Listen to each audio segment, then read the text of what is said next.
યોગ અને તપ આ શબ્દો આપણે કેટલીય વાર સાંભળ્યા હશે, ખરું ને? પણ શું આપણે ખરેખર એનો જે ગહન અર્થ છે એને જાણીએ છીએ? ચાલો આજે આપણે એના મૂળભૂત તત્વજ્ઞાનમાં થોડા ઊંડા ઉતરીએ. અને આ સમજણ માટે આપણો આધાર છે પંડિત શ્રીરામ શર્મા આચાર્યજીનું પુસ્તક, જે યોગ અને તપના ઊંડા રહસ્યોને ખૂબ જ સરળતાથી આપણી સામે ખોલીને મૂકી દે છે. તો ચાલો શરૂઆત જ કેટલાક સામાન્ય સવાલોથી કરીએ, એવી ગેરમાન્યતાઓથી જે આપણા મનમાં ઘર કરી ગઈ છે. શું પૂજા કરવી એટલે દેવતાઓ પાસે ભીખ માંગવી? શું યોગ અને તપ એટલે કોઈ જાદુઈ ખેલ? કે પછી આ બધાની પાછળ કોઈ મોટું વિજ્ઞાન છુપાયેલું છે? આખી વાતને સમજવા માટે આપણે 5 પગથિયાં ચડીશું. પહેલા ઉપાસનાનું સાચું સ્વરૂપ સમજીશું, પછી એનો આધ્યાત્મિક પાયો, ત્યાર પછી 2 દિવ્ય ધારાઓ વિશે જાણીશું, એમના સંગમથી શું શક્તિ પેદા થાય છે એ જોઈશું, અને છેલ્લે આ બધાનો અંતિમ હેતુ શું છે એ સ્પષ્ટ કરીશું. તો સૌથી પહેલાં વાત કરીએ ઉપાસનાની, કારણ કે જ્યાં સુધી ઉપાસનાનો સાચો અર્થ ન સમજાય ત્યાં સુધી આધ્યાત્મિકતાનો આગળનો રસ્તો ખુલી જ ન શકે. તો ઉપાસના એટલે શું? એ કોઈ બહારની દેવી દેવતાને પ્રસન્ન કરવાની ક્રિયા નથી. ના, ઉપાસના એક વૈજ્ઞાનિક પ્રક્રિયા છે. આપણા પોતાના આંતરમનને શુદ્ધ કરવાની અને આપણા ચરિત્રમાં શ્રેષ્ઠતા લાવવાની. એ એક જાતનું આંતરિક એન્જિનિયરિંગ છે. સારું, જો ઉપવાસના આંતરિક શુદ્ધિ છે તો સવાલ એ થાય કે એની શરૂઆત ક્યાંથી કરવી? એનો પાયો શું છે? ચાલો હવે એના પાયાની વાત કરીએ. પુસ્તકમાં એક બહુ જ સરસ ઉદાહરણ આપ્યું છે. જેમ દુનિયામાં ઘણા પ્રકારના દૂધ હોય છે, પણ નાના બાળક માટે ગાયનું દૂધ જ સર્વશ્રેષ્ઠ અને સંપૂર્ણ આહાર ગણાય છે. બસ એ જ રીતે આધ્યાત્મિક જગતમાં ગાયત્રી સાધના એ પાયાનો આહાર છે, એ અનિવાર્ય છે. આને બીજી રીતે સમજીએ. ધારો કે કોઈ કપડા પર સુંદર રંગ ચડાવવો હોય તો પહેલાં શું કરવું પડે? એને બરાબર ધોવું પડે, સાફ કરવું પડે. ગાયત્રી સાધના એ જ આત્મશુદ્ધિનું એટલે કે એ કપડાને ધોવાનું કામ કરે છે. એકવાર આત્મા શુદ્ધ થઈ જાય પછી જ એના પર બીજી કોઈ ઉપાસનાનો રંગ ચડી શકે છે.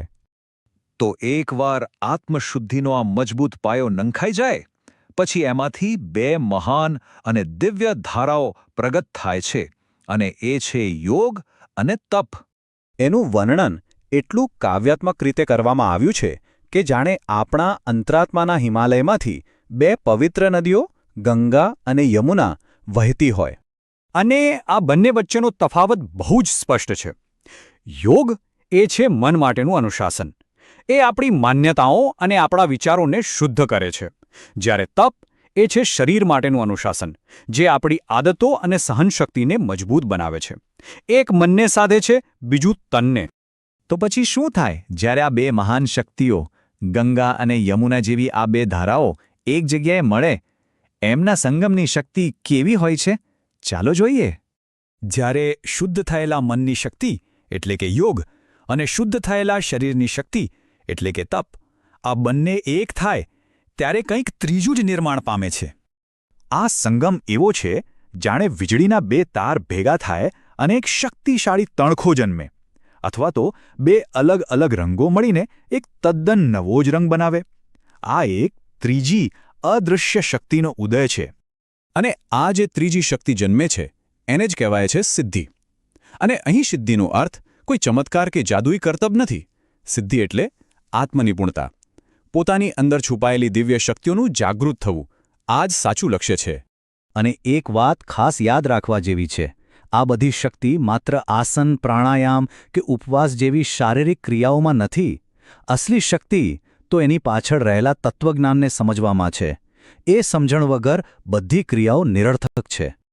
તો આપણે આત્મશુદ્ધિથી શરૂ કરી યોગ અને તપના સંગમ સુધી પહોંચ્યા. પણ શું આ યાત્રા કેવળ પોતાના વિકાસ માટે જ છે? ના. ચાલો જોઈએ કે આ વ્યક્તિગત સફર કેવી રીતે એક બહુ મોટા ચિત્ર સાથે જોડાય છે. અહીં સૌથી મહત્વની વાત એ છે કે દુનિયાને બદલવાની શરૂઆત વ્યક્તિના પોતાના બદલાવથી થાય છે. જ્યારે એક વ્યક્તિ પોતાના ચરિત્રને શ્રેષ્ઠ બનાવે છે ત્યારે એક સારો સમાજ બને છે, અને એ સારો સમાજ જ આખા યુગનું પરિવર્તન કરી શકે છે. આનો સીધો મતલબ એ છે કે સમાજની બધી સમસ્યાઓ જેમ કે ભ્રષ્ટાચાર કે હિંસા એ તો માત્ર લક્ષણો છે. અસલી બીમારી તો માણસના ચરિત્રમાં રહેલી છે. અને જ્યાં સુધી એ મૂળનો ઇલાજ નહીં થાય ત્યાં સુધી દુનિયા નહીં સુધરે. અને આ જ આખા તત્વજ્ઞાનનો નૈતિક સાર છે. મનની સ્થિતિ સુધરતા જ પરિસ્થિતિઓ સુધરી જાય છે. મતલબ કે જેવો આપણો અંદરનો દૃષ્ટિકોણ બદલાય છે, આપણી બહારની દુનિયા આપોઆપ બદલાવા લાગે છે. પરિવર્તન બહાર નહીં, અંદરથી શરૂ થાય છે. આ ગહન અને ક્રાંતિકારી વિચારધારા આપણને પંડિત શ્રીરામ શર્મા આચાર્યજી પાસેથી મળે છે. એમનું તત્વજ્ઞાન એક નાનામાં નાના વ્યક્તિગત પ્રયત્નને પણ આખા વિશ્વના કલ્યાણ સાથે જોડી દે છે. આ માર્ગ માત્ર આત્મસુધારનો નથી, પણ યુગ નિર્માણનો છે.